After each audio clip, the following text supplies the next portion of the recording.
Hi, everyone. Welcome back to the latest episode of the Growth Playbook with myself, Kim Clark, and my dad, Alan Beaulieu.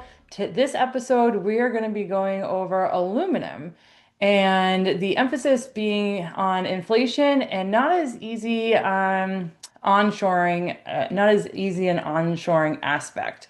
So, Dad, you have a lot of really good intel that you've been researching that you're going to walk us through and some additional perspectives on what is going on right now in the strait and the impact that may or may not have. So I'm really looking forward to today's conversation.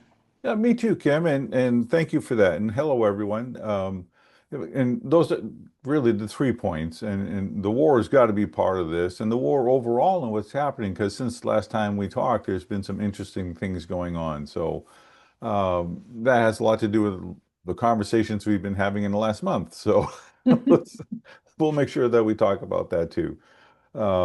Let's begin with the fact that the data sources that I'm using are by and large, the St. Louis Fed when it comes to aluminum producer price index, and not so much where the imports come from, other sources, but they're all readily available. So anybody can Google this and get the information. We just want to put it in a package so that it can be understood. For instance, everybody can read that aluminum producer price index is going up, but unless you chart it out or go a little deeper, you miss the fact that we have surpassed the COVID-related April 22 peak, which was that massive inflationary move we had in the country. We're gone beyond that. And to me, that when I saw that on the Fed chart, it was like, wow, that's really impressive, and what a pretty chart, which was my portfolio. So it was, actually, yesterday was a fantastic day for everybody in the stock market. The stock market really rebounded nicely yesterday. So those are the days I look. So So aluminum is expensive. Why is that a big deal? Because it impacts just about everything. It's the second most used metal after iron. Hmm. So it's in cars, it's in homes, it's in beer cans, it's in food, it's in, not in food, but in food production, it's in packaging, it's in a whole host of industries. And therefore, it's extremely important that higher prices there, significantly higher prices there, are going to impact inflation in this country. And that impacts interest rates. In prior discussions we've had of this inflation is coming from all kinds of different sources. And it's not just the oil, it's the aluminum. 9% of the global supply of aluminum comes through the Strait of Hormuz. That's a big number. And so and none has flowed through. Some oil ships have gone through, no aluminum has flowed through. And so we have here a choke point, obviously, in the price of it. When we look at what's happening in the war, President Trump has made his on again, off again comments about we're going to end this thing in 2 weeks or 3 weeks or whatever.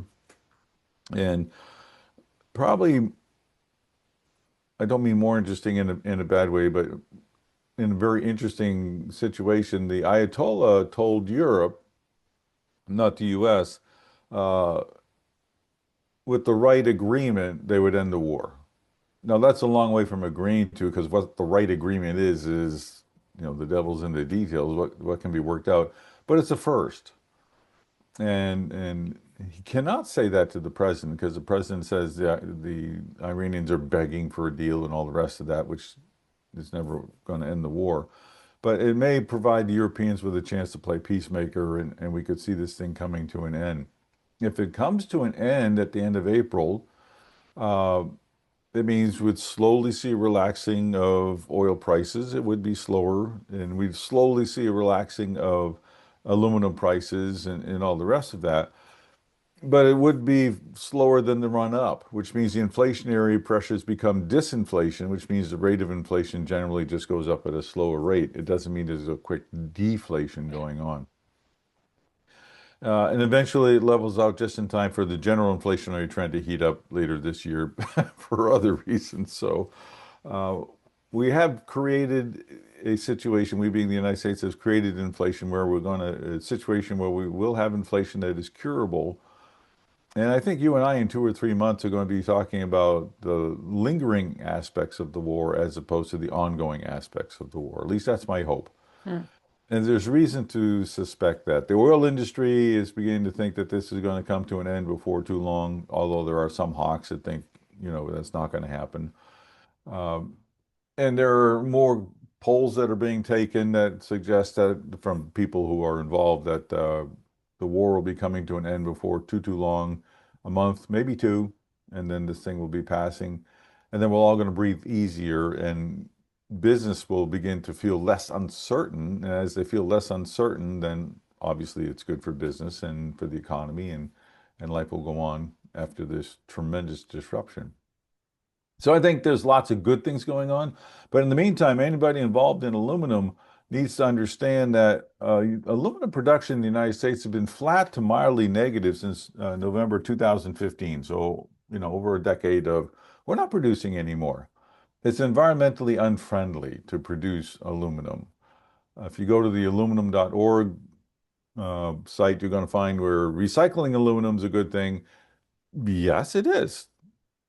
But making aluminum is a bad thing. So we don't really want to make it here. The number one country in terms of producing aluminum is China. I said, let them. You know, it's very destructive to the economy. Number two is China. Then number three is Russia. Top three are always like something I want to know. So long ways from here. So when oil is high, and fuel costs for getting those large ships over to the United States full of aluminum is high, that's going to continue to raise the price of aluminum even after it's flowing through the strait. And until that oil comes down, it keeps that inflationary pressure on. Um, and the number one source of of aluminum to the United States is not subject to that type of oil pressure, but diesel costs, and that's Canada. There are buddies, there are friends and cousins, and they're our number one source. Number two is Mexico. So here in North America, the United States is a little more insulated from this pressure, but still it's shot up in the United States. So we're not, free and clear on this. It's just that we have some measure around us of protection. And number three is, I think I told you Mexico. If I told you two, I was wrong. It's Canada, and then after that, it's China, then Mexico, Okay. uh, as far as where we get our energy from. I mean, our aluminum from. The top six make up two-thirds of our imports. So there's six countries that are really important to us. Okay. All that is to say, expect inflation for those that are using aluminum. Their price points are going to go up, and that's going to mean higher prices to the consumer to some percentage. If it's 5% of what goes into an automobile, then it's a slight increase in automobiles. And that's the way that it works. When the war ends, expect it to gradually dissipate. If you expect that we're someday going to make all the aluminum we need and be independent of China, which is the largest producer in the world, far and away from the United States, they produce 4.3 metric tons, and we produce in thousands of pounds. So there's no comparison. It's never going to happen. Figure out a plan B. Be nice to Canada, be nice to Mexico, and make your long-term contracts with them. Question for you. So a lot of that was, at least what I think I heard it, grounded in the concept of the war coming to an end in the next month or two. What if it doesn't? And I'll ask you like your opinion on, do you do you see what is it that you're seeing that would make you lean towards thinking, besides like you had mentioned them reaching out and having conversations with Europe and Europe being possible be able to be a peacemaker. I just know that there's people out there probably listening to this podcast that also think we're on the brink of World War III, or we've seen things in like Australia where there's hundreds of motorcycles trying to get fuel, and there's some places around the world that are like the government's limiting travel in vehicles and asking people to stay home and stuff like that, as a response to this. So. I'm just curious your thoughts on all of that and if there's potential for, actually, before I hand it over, one more thought. Somebody recently said to me, it almost feels like February of 2020, where we didn't realize the magnitude of the impact that COVID was going to have a month later.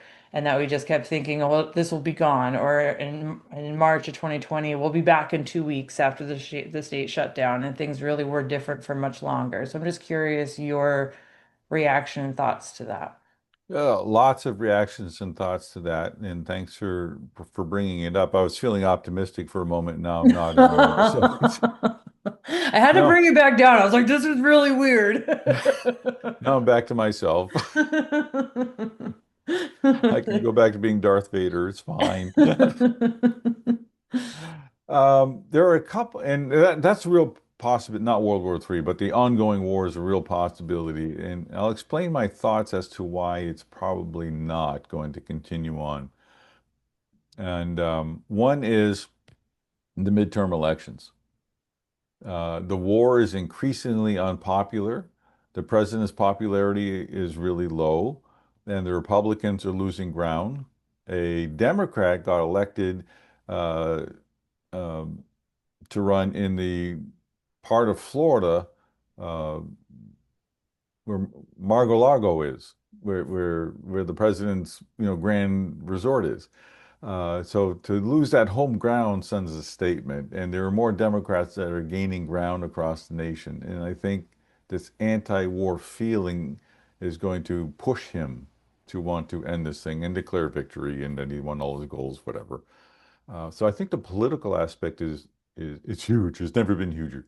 So and on top of that, it has to, well, if you read enough of the news, which is what I do a lot of lately, um, our allies have been turning down our request to use their military bases to help us prosecute the war. Italy just said, because we asked to use one of their air bases, they said no. And I forget who the other nation just a week before said no. They're against the war because it's hurting them. Your point about the oil problems, they know that their oil prices are going to go ballooning up, and they're going to have to either cap gasoline and diesel and oil prices and have the government bleed to cover it, or they're going to have to put it on the consumer, which is going to cause a lot of inflation because theirs will be much worse than ours, which will cause them to stop all forward momentum in business and in consumerism, and it's going to be really painful for they're going. So they're going, United States, you're behind this great wall of oil that you have, and you're big. You can sustain all this. They're thinking you're punishing us for your objectives. Get out of here. We don't want to deal with it. And I think the president will be faced with the reality that when enough allies say, "I'm not helping you," and then he calls them weak and cowardly, and he says NATO, they're made up of cowards and all the rest of that, which speaks to another thing we can do in the future about disruption in global alliances, but that's a different subject. But I think what I just told you about, you're not using my base, repeated enough times is enough reason, along with the politics, to bring this thing to a conclusion. Okay. No, that's But helpful. Thank you. Oh, if I'm but wrong, if I'm wrong, and we're still in this in the end of May, I will say in front of everybody, Kim was right. I'm no. not going to say how and why. They're just going to let them wonder about it. Perfect. Well, that's the big question, daughter. And there are people on the other side that think this is going to last for a long time. I think the Iranians can stand up longer than we want. And I think the realization is that they can cause great damage and the area is going to settle in. And so everybody's going to find a way to find an off-ramp. Um, and the Europeans will help and the Asians will help. The Asians in Europe will help how? Can you expound upon that? I think, Kind of yeah, lost that at the last minute. Pakistan's kind of mediating between Iran and the United States, and the pain that you're talking about with the Australia is being felt in India and other places where they're shut, in Thailand and others where they're shutting schools, telling people not to commute to work and all the rest of that, and it's very disruptive to the economy. So they're silently going, end the war. And I think enough of that will go on that it'll be heard. And I'm hoping it's rational that we would do so, because there is no, the longer this type of thing drags on, the less likely you're going to get a favorable outcome in the period of time that you want. And we have now 10,000 people on their way there. If they're not there already, I think they're still on their way. If we start losing people on the ground, the popularity is going to get popularity, the lack of popularity for the war is going to grow even more. And we're going to find that the political backlash would be huge. So that's also a curious thing that just popped into my head. Do you think he cares? And I only say that because do you like he's not going to get reelected, right? So I would understand a president that's trying to get reelected would care about popularity, but maybe being like his last term in office, could it possibly be I'm here to on a mission to do what I think is best, regardless of whether you agree or not? Like I'm saying, like from his perspective, I'm just here and I'm going to keep plowing through things, so I don't care what's popular and what's not popular. Is that a could that be a possibility? It just popped into my Oh head. yeah, I I was like, think that going, wait a second. He's not getting reelected, so would he care?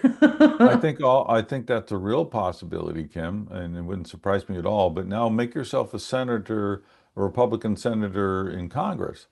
Then you see the popularity going down and down and down. Do you still want to tie your future to him? Or do you want to stand off to the side and as Republicans in Congress go, you know what? We're not funding this war anymore. You know what? We're against this. You know what? We're not going to do this anymore. They've been standing off to the side because they've been afraid and they've tied their future to him. I think this may be a moment in time where they begin to untie that knot and go, I'd rather take my chances. Some of them have decided not to run again, just kind of handing the seat over to the other party. So I think we're going to see more of that as the popularity declines and as maybe they personally decide this is not a good idea. Um, his popularity among Republicans has gone down, and the amount of Republicans that think this war is not a worthwhile, justified, or good is increasing. So I think there's a possibility that there'll be a revolt, if you will, in the Republican ranks as they stand on their own once again. Okay. And Well, again, maybe I just had a good start to the day and I'm full of hope. no, I think this has been a good conversation. I know I'm having it with lots of varying people. It's obviously top of mind for a lot of people. Another consistent theme that I'm hearing when I'm chatting with folks is there a bigger picture that we're not seeing? It almost feels like there's an undertow that we're not being made aware of. We're only seeing bits and pieces of things happening. And so it's fascinating to see. What keeps popping into my head is Axis and Allies. And I keep bringing that up when people are and I are having these conversations. I'm like, this just reminds me of the game Axis and Allies. Nobody has known the game. What? You and I I used to know. play that all the time. Yep, nobody knows what I'm talking. I'm like, yeah, the board game with the map and like the little pitons and like stuff like that, and you like move them around, and people are like, I have no idea what you're talking about, Kim. Like, what is this world coming to? Forget the war. We need to talk about Axis and Allies.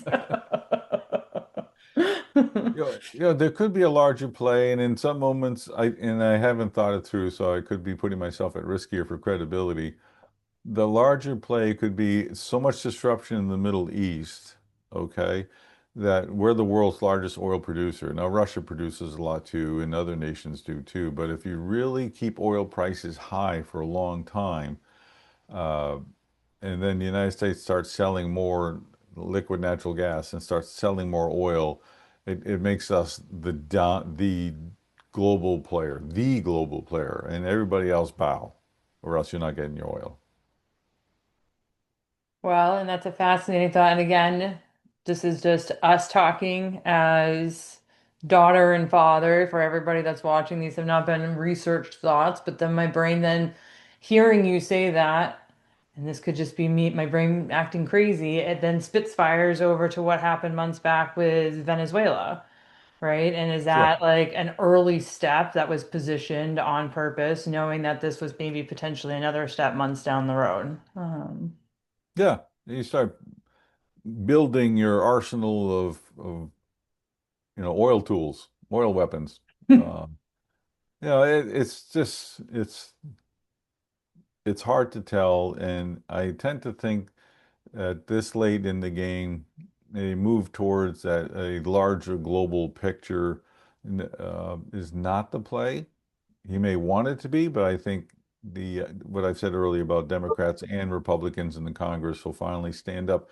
And Congress has been terrible at their job last couple of years. All they've done is whatever the White House said, and they need to stop that and go, we're actually constitutionally at least equal to you, if not a little more powerful than you. And they need to exercise that power and think for themselves.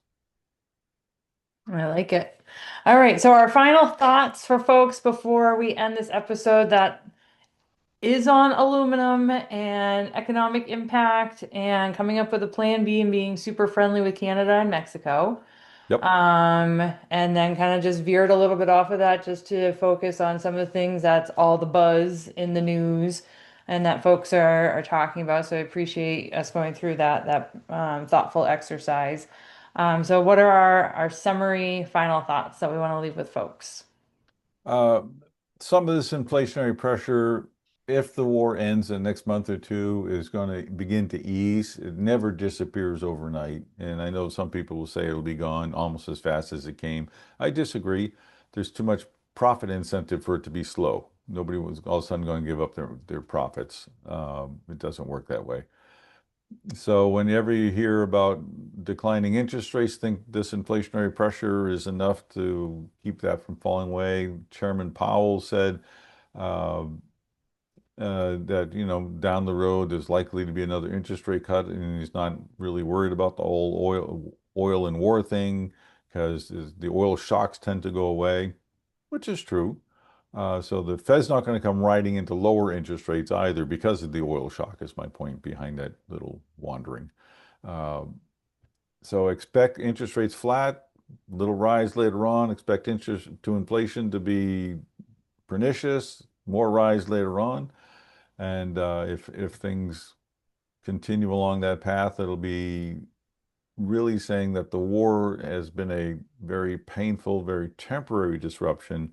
And we're going to go back to what you and I have talked about in the past, versus, about slower growth in 2027 and more inflation and higher interest rates and all the rest of that. Oh, thank you. Good summary. And looking forward to next week's conversation. I believe we're focused on labor for next We week, right? are. We are. And I think Awesome. we're going to find that we have some good news to share, as well as some management objectives to share relative to labor. I look forward to it. And thank you everyone for tuning in. As always, please feel free, share your comments and thoughts with us online, and we're happy to get back to you. So thanks for tuning in, and thanks, Dad, as always. Thank you, daughter. Bye. Bye.